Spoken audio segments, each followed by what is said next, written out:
Hello and welcome to the Auto Today YouTube channel. My name is Dhruv and with me today is the all-new Jeep Meridian. We've got the car with us to try out on the road, off the road, tell you exactly how capable it is, tell you what features you get, what is the space like on the inside. But before we get to it, do remember to subscribe to the channel and click on the bell icon so that you get notified every time we go live with a video on Auto Today.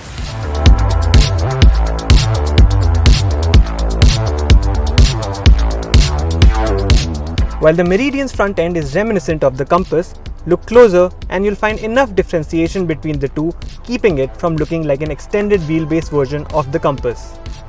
The signature Jeep grille is flanked by full LED automatic headlamps, and it gets plenty of black cladding on the bumpers and around the wheel arches, highlighting its SUV credentials.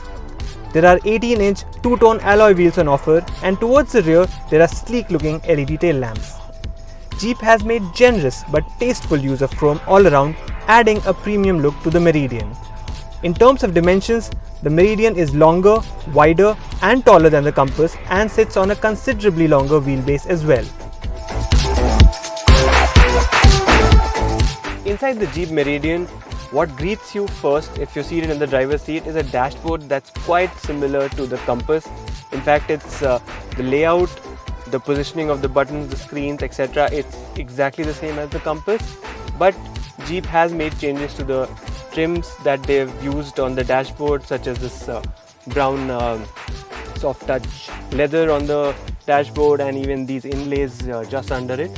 They're slightly different to set it apart from the Compass. Otherwise, the screen, this 10-inch unit with wireless Apple CarPlay and Android Auto support is the same as the Compass.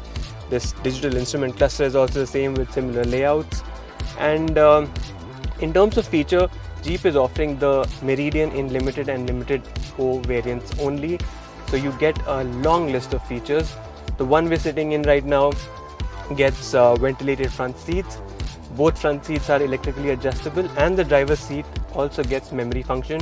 There's a massive panoramic sunroof to help make the cabin feel airy.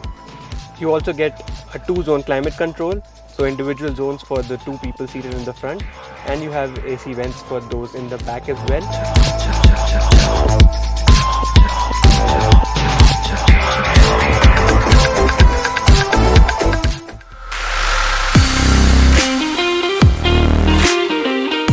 In the second row of the Jeep Meridian, as you can see, space is quite ample.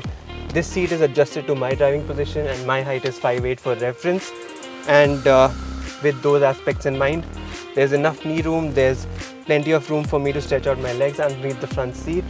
Headroom is okay for me at least, but taller individuals might not be as comfortable.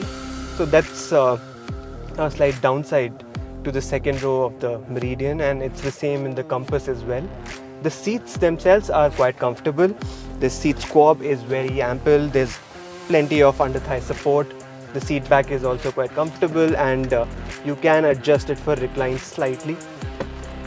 You get this armrest that flips down with cup holders, and as I mentioned earlier, with the panoramic sunroof, the feeling of space is quite decent. Jeep has used brown upholstery in the cabin of the Meridian, and it looks quite nice, quite premium, and feels like it's of decent quality as well. For the second row passengers, you get a USB port and you get aircon vents as well. Aside from that, the one big downside though is the fact that this second row is fixed. It does not slide forward, you can't move it. So this remains fixed, and that isn't necessarily a problem for those seated here, because like I said, there's ample room. But if you want more flexibility in terms of space in the third row, there you'll have to compromise a little. So to get into the third row, you simply pull this lever and the seat flips forward, and you have to climb in. It is a bit of a climb, and once you're in, you realize that the third row is hardly fit for adults. So space in the third row, as expected, is not that great.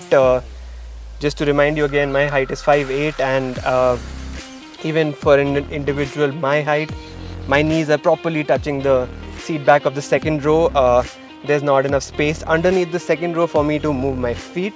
So all in all, the third row is suited better for kids, But more than that, I think the Meridian should be looked at as a SUV slightly bigger than the Compass, one that has more boot space, and that is what the Meridian focuses on. They're not calling it a proper 3-row vehicle, they're not trying to sell it as a 3-row vehicle, but the seats are there just in case you want to carry 2 more people for shorter journeys. Aside from that, in case you do have people seated in the 3rd row, you get aircon vents with fan speed controls, and you get cup holders as well, and that's about it.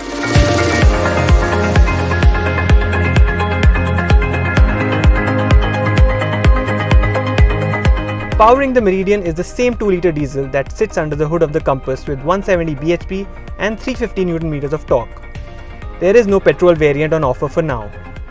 Buyers will be offered a choice of either a 6-speed manual or a 9-speed automatic transmission. Performance is sprightly with the claimed 0 to 100 kmph time of 10.8 seconds, while the 9-speed auto is fairly well suited to an average buyer's driving style, both in the city and the highway. It can get caught out, especially in kickdown mode. Perhaps the most impressive aspect of the Meridian's on-road performance is the ride quality that does a fine job of keeping occupants comfortable over bad tarmac and in fact even over off-road trails.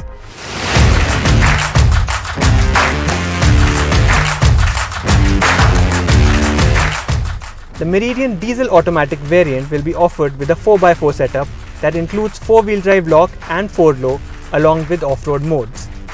Jeep had curated an off-road trail to help us experience the Meridian's capabilities, and the SUV did quite well, better than expected in fact, tackling steep inclines, severe drops, water wading and wearing terrains with ease. This is a Jeep product after all, and that means it is expected to have a certain degree of off-road prowess, and on that front, the Meridian certainly managed to exceed expectations. Of course, realistically, most users are unlikely to venture off the road, but the Meridian's capabilities will provide a certain level of reassurance knowing that their SUV can tackle proper off-road trails. Jeep will start accepting bookings for the Meridian in May, with deliveries commencing in the 3rd week of June.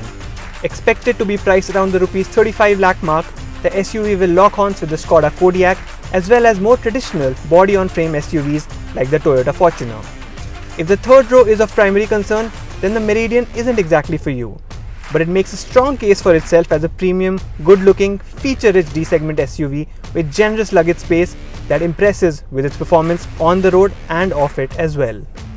If you've got any thoughts on the Jeep Meridian, feel free to share them in the comment section below, and if you liked the video, don't forget to give us a thumbs up.